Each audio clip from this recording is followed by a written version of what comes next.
সর্বপ্রথম ওই কুচক্রীর প্রধানের পূজা বন্ধ করে এখানে করা হর পার্বতীর পূজা। তাই রাজা বিরাট থেকে প্রদীপ দা করে নিয়েছে। এই মন্ত্রী সাম্রাজ্যের রূপে কোন দেব দেবীর পূজা হবে না, একমাত্র হবে হর পার্বতীর পূজা। এই আগে জমান্য করবে ঠিক করে শুক্রে নৃত্য করবো অন্ধকার কারাগারে।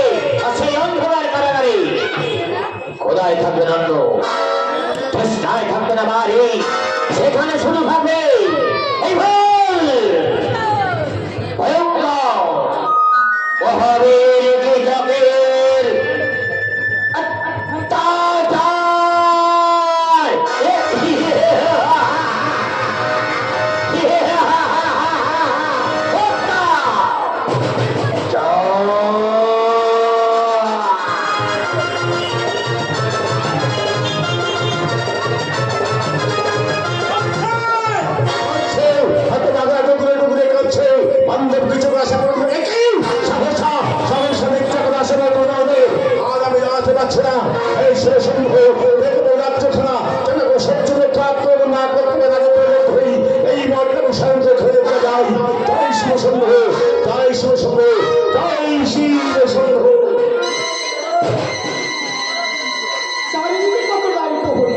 কেমন করে প্রবেশ করবো না? যদি না করি প্রবেশ হবে না আমার পূজা। তাই বিরাট বিরাট একবার দেখো তোমার দুয়ারে কি এসেছে। একবার গাতন বিরাট, একবার গাতন। ওরে গাতন তোর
তুমি কোন মা?